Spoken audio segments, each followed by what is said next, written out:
اللهم صل وسلم على سيدنا ومولانا محمد وعلى آله وأصحابه وسلم. بسم اللہ الرحمن الرحیم نحمدہ ونصلی ونسلم علی رسولہ الکریم اما بعد. برادران اسلام، آج کی ہماری گفتگو کا عنوان یہ ہے کہ بحیثیت مسلمان ہمارا رویہ دوسروں کے ساتھ کیسا ہونا چاہیے. یقینی بات ہے کہ مادہ پرستی کے اس دور میں اخلاقی طور پر انسان بہت پست ہو گیا ہے. موجودہ دور میں پہلے جیسے لوگوں کا جس طرح پہلے صبر تھا، تحمل، برداشت، ہمدردی، خلوص اور محبت، اب وہ نظر نہیں آتا. وہ لوگ تھے کہ کسی کو پریشان حال دیکھتے تھے تو پریشان ہو جاتے تھے اور اس کی پریشانی دور کرنے کے لیے اپنی جان تک داؤ پہ لگا دیتے تھے. اور اب صورتحال یہ ہے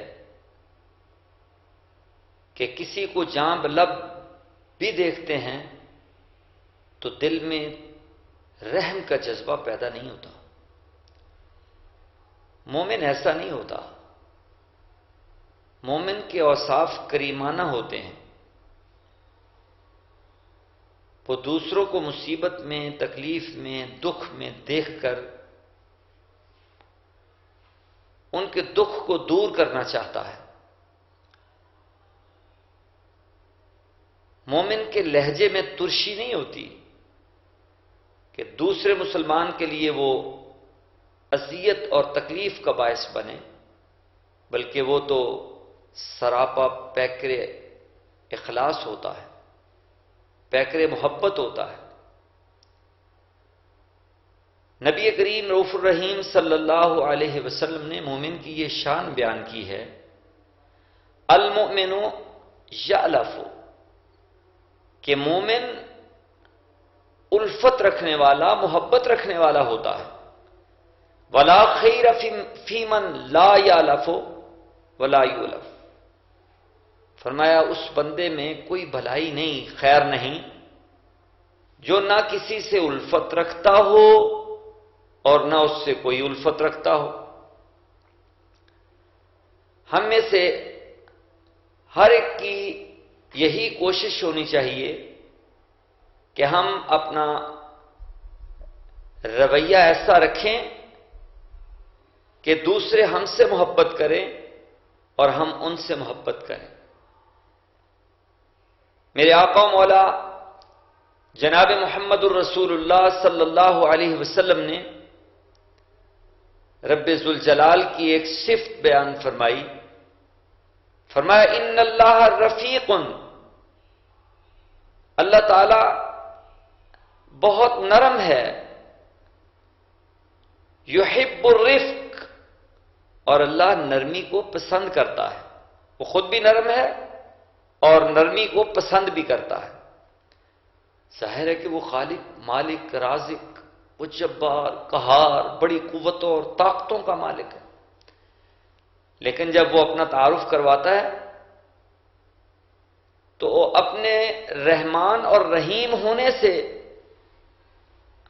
اپنا تعارف کرواتا ہے. بسم اللہ الرحمن الرحیم، الحمدللہ رب العالمین الرحمن الرحیم.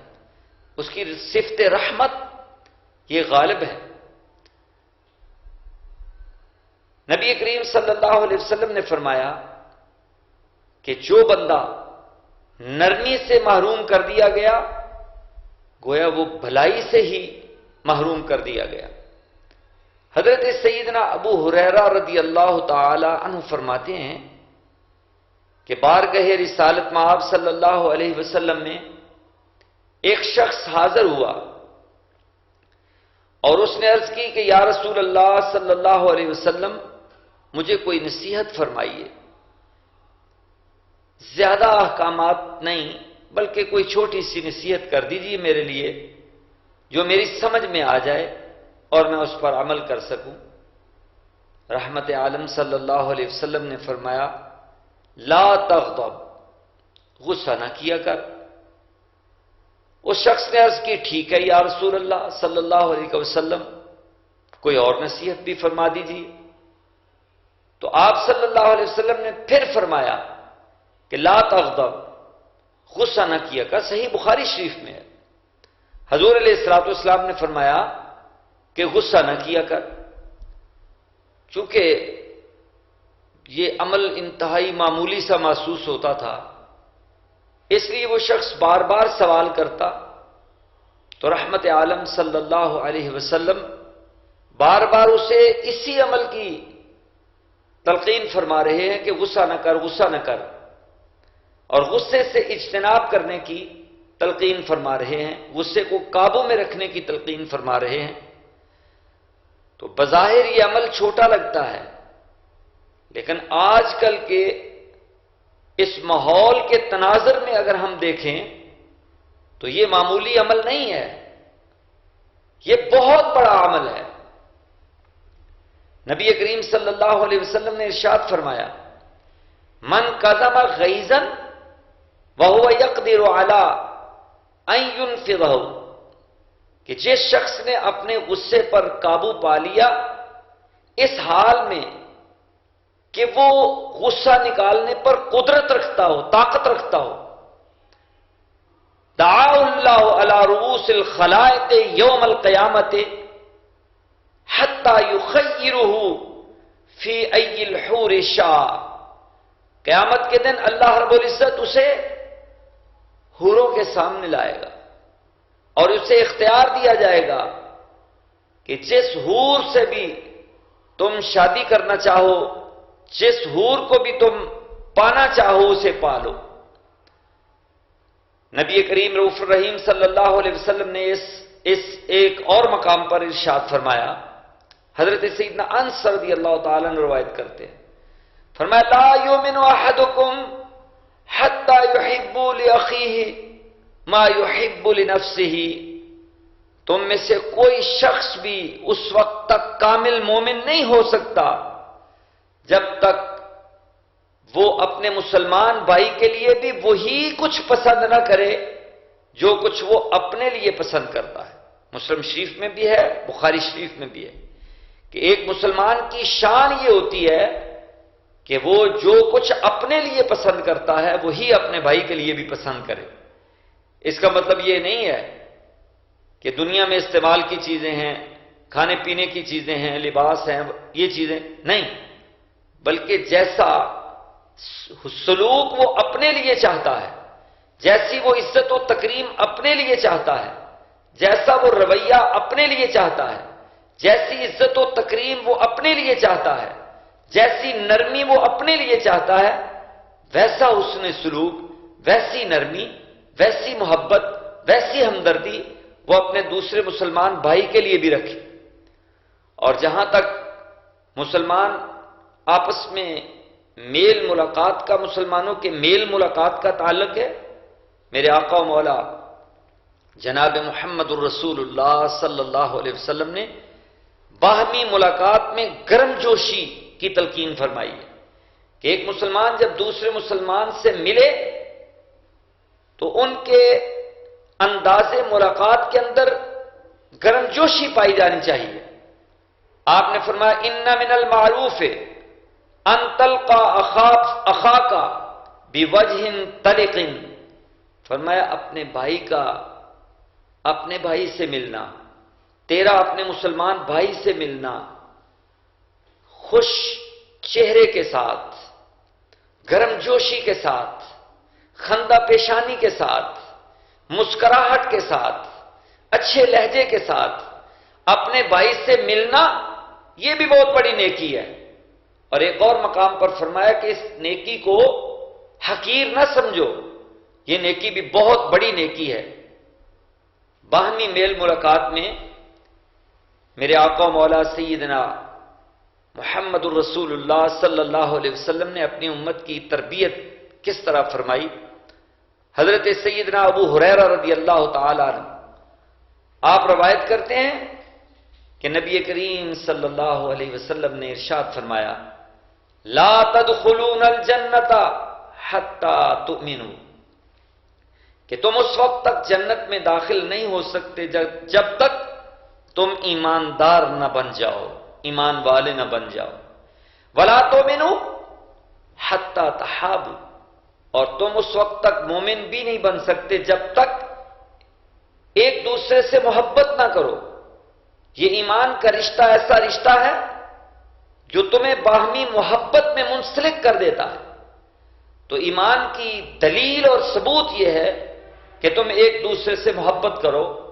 اولا ادلکم علی شیء اذا فعلتموہ تحاببتم، فرمایا میں تمہیں ایک ایسی چیز نہ بتاؤ کہ جسے تم عمل میں لاؤ تو آپس میں تمہاری محبت ہو جائے، اور وہ کیا ہے؟ افشوا السلام بینکم، آقا نے فرمایا آپس میں سلام کو پھیلا دو، ایک دوسرے کو خوب سلام کیا کرو، جب ملو تو گرم جوشی کے ساتھ ایک دوسرے کو سلام کہو۔ میرے آقا مولا جناب محمد الرسول اللہ صلی اللہ علیہ وسلم نے جو سلام کرنے کا انداز بتایا ہے، وہ انداز بھی ایسا ممتاز، نرالا اور خوبصورت ہے۔ حضرت سیدنا برا رضی اللہ تعالیٰ عنہ فرماتے ہیں کہ آقا نے فرمایا ما من مسلمین یلتقیان، کہ دو مسلمان جب آپس میں ملتے ہیں فیتصافحان، اور وہ آپس میں ایک دوسرے سے مصافحہ کرتے ہیں، ایک دوسرے سے ملتے ہیں، ہاتھ ملاتے ہیں، مصافحہ کرتے ہیں، اور پھر مصافحہ کرنے کے بعد جب وہ علیحدہ ہونا چاہتے ہیں، آقا نے فرمایا کہ دونوں شخص مصافحہ کر کے علیحدہ جب ہونا چاہتے ہیں، ان کے علیحدہ ہونے سے پہلے اللہ تعالیٰ دونوں کے گناہوں کو معاف کر دیتا ہے اور دونوں کی بخشش اور مغفرت فرما دیتا ہے۔ اللہ کتنا خوش ہوتا ہے کہ جب اس کے نبی کا کلمہ پڑھنے والے اور اس کی وحدانیت کا اقرار کرنے والے دو مسلمان آپس میں ایک دوسرے کے ساتھ گرم جوشی کے ساتھ ملیں، محبت کے ساتھ ملیں، تو یہ آپس میں ہمارا ایک دوسرے کے ساتھ جو رویہ ہے وہ محبت والا، پیار والا، ہمدردی والا، خیر خواہی والا ہونا چاہیے، اور اس محبت والے رویے کا اظہار بھی ہونا چاہیے۔ انسان کے دل میں دوسرے کے لیے محبت کے جذبات ہوں لیکن ان کا اظہار نہ ہو تو بھی کوئی مزہ نہیں ہے۔ دوسرے کو کیا پتہ چلے گا کہ یہ دل میں میرے لیے محبت رکھتا ہے یا نفرت رکھتا ہے؟ جب اس کو یہ پتہ چلے گا کہ یہ میرے لیے اپنے دل میں محبت کا جذبہ رکھتا ہے تو یقیناً اس کے دل میں بھی اس کے لیے محبت کا جذبہ پیدا ہو جائے گا۔ تو اسلام تو محبت کا فروغ چاہتا ہے۔ اسلام مسلمانوں کے اندر ایک دوسرے کے ساتھ ہمدردی کا فروغ چاہتا ہے۔ اللہ تعالیٰ سے دعا ہے کہ اللہ تعالیٰ ہمیں اسلامی تعلیمات پر عمل پیرا ہوتے ہوئے ایک دوسرے کی خیر خواہی کرنے اور ایک دوسرے سے میل ملاقات میں گرم جوشی کا اظہار کرنے، سلام کو پھیلانے اور ایک دوسرے کے ساتھ ہمدردی اور محبت کے جذبات رکھنے اور ان جذبات کا اظہار کرنے کی توفیق عطا فرمائے۔ وما علیہ الا البلاغ۔